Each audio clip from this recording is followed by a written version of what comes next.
What's going on, everyone? Look at that bridge. That looks beautiful. Look at that view. Good morning.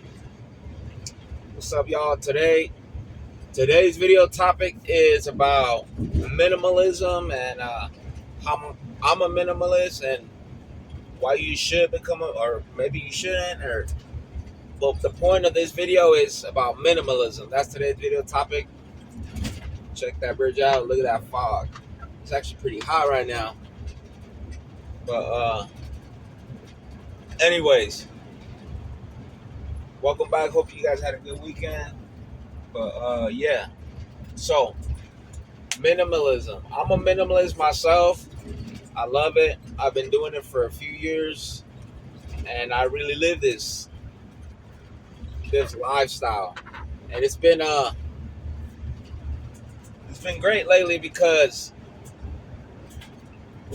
right now with inflation and everything being so expensive, being a minimalist has really came out pretty handy for me. Here, let me readjust the camera so you guys can check that out. That's a big fog right there. That's a thick Bay Area, Golden Gate fog, San Francisco fog. Anyway, so minimalism. I came across minimalism through a YouTuber around 10 years ago by the name of Aaron Clary. Shout out to Aaron. He's a good friend. He's created a few videos about minimalism and why you should become a minimalist. And at the time I was struggling financially, right? And I forgot how I came across it, the concept of or the idea of minimalism, and I was like, you know what, I'm gonna try this out, see what this shit do, and I haven't looked back ever since. I've applied minimalism when it comes to my diet, when it comes to shopping, when I eat. Wow, that fucking fog is pretty thick.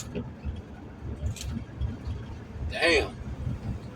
We came from straight sunshine to straight fog.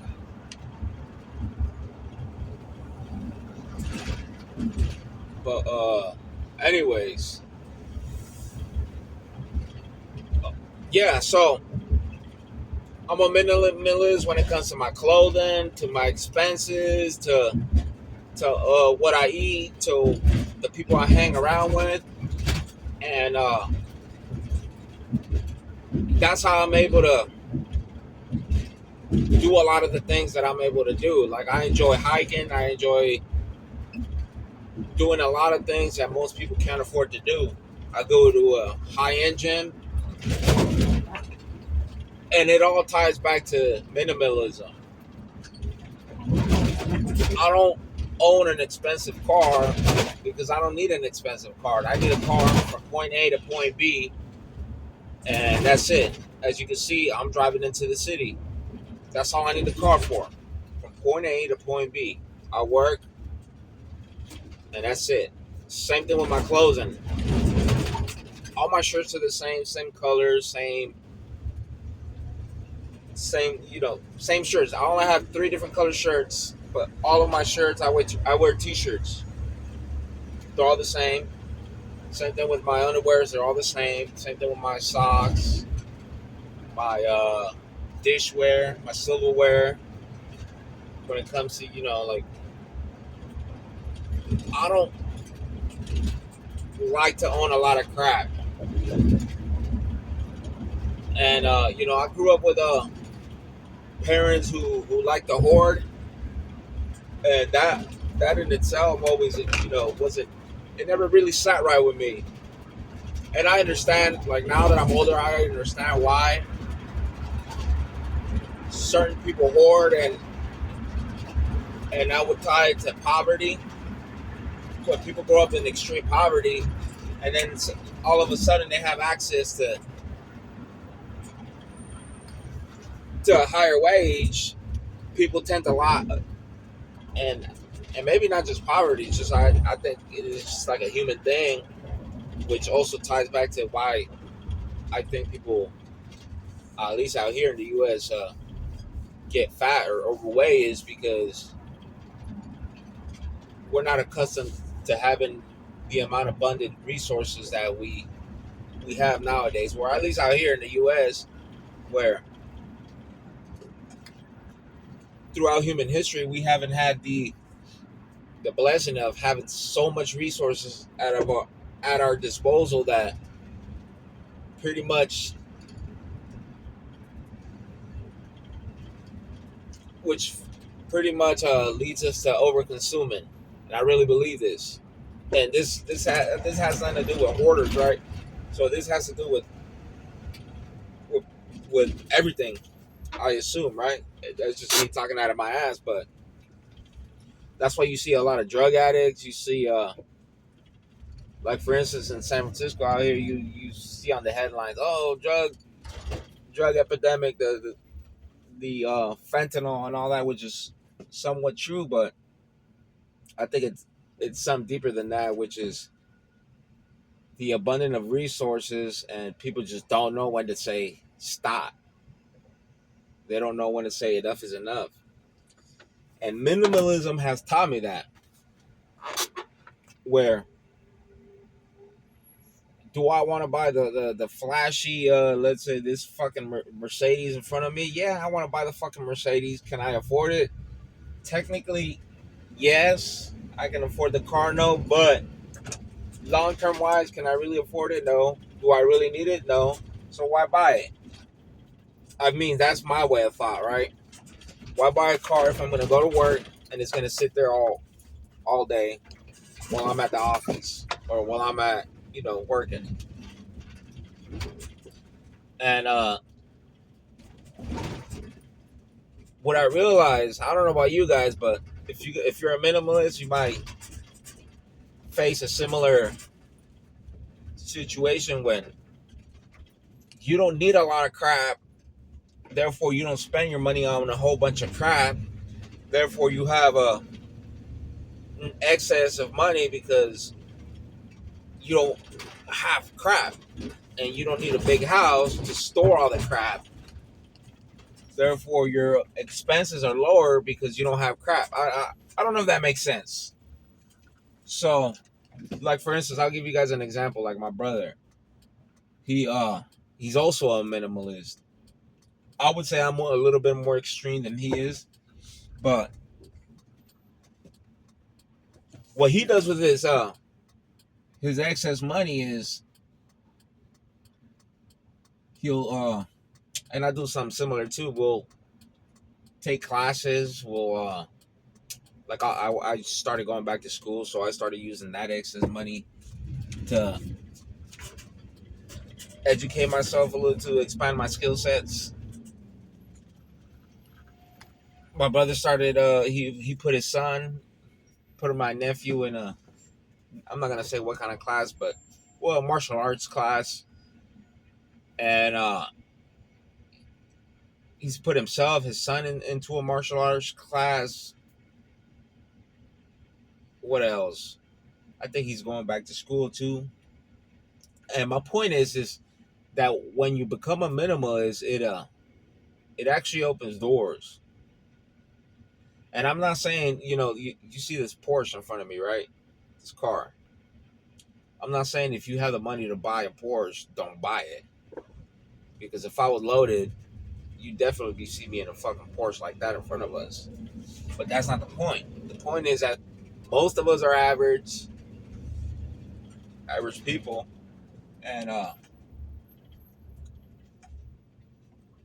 if we're average, we can't be doing above average shit. We can't be buying above average crap if it doesn't fit within our social economic status. I really believe that. Most people don't believe that. Most people live in this fake fantasy of wealth where they buy a whole bunch of shit they don't need to impress a whole bunch of people that don't give a fuck about them. To some people, it's embarrassing to drive an old car. I really don't give a fuck. I really don't. And I'll put it to you guys. I've driven. Yeah, I don't really care about the. Anyways, I'm just blabbing on. You know, being a minimalist is it's a peace of mind too. Where, like for instance, I had a friend who, or not necessarily a friend, but someone that I know who recently got laid off. He was laid off for about a month, and he just recently found a job, right? But the crazy part about that is that the dude was stressed out of his fucking mind. Why? He's got a car note. He's got to pay rent. He's got to pay his credit card. He's got to pay bills, you know, food, everything that comes within your basic necessities, daily necessities. And the motherfucker was stressing. If I was to get laid off tomorrow, right? Let's say I lose my job as of today. Okay, no big deal. I don't have a car note, so therefore it's not a big deal. I don't have a credit card. I don't have a balance on my credit card. I don't owe money on my credit card. So that's another one where I don't have to worry about it. I don't have any consumer credit because I don't like to. I'm a minimalist. I don't buy stupid shit. My insurance, you know, my car insurance isn't that high because I don't have to have a Range Rover like the one you see right there. But at the same time, you know, these people who drive these Range Rovers, they probably have it like that. I don't know. I don't personally know. I know people that have worked in the banking industry, and from what they tell me, is a lot of the wealth or a lot of these cars that you see out there. It's all fake, and I believe them. I got friends that are bankers, and I believe them. And I'm just a blue collar guy, right? But I don't know about you guys, but I feel good waking up every day, not having to fucking stress about crap that doesn't matter. And I'll leave it at that. Check it out. Y'all saw that fog, the heavy fog coming into the city, and now look at the city, nice and bright. Sun's out, guns out. Right now we're cruising through Pacific Heights on Union Street in San Francisco. Matter of fact, I think Gavin Newsom got a restaurant down the street. Governor Newsom has a restaurant down the street somewhere around here, which I might that's a beautiful lady right there with the blue eyes. Anyways, he's got a restaurant down the street. I might go show you guys, but yeah. Stop buying a whole bunch of shit. I love freedom. You know, it's crazy because this country was founded on the concept of freedom, right? And people willingly enslave themselves for materialistic things. And I'm not saying do we all want the nice luxury lifestyle? Of course. But if you're an average Joe, and you ain't gotta like that, what the fuck are you doing? And I'll leave it at that. I'll see you guys next time. Peace.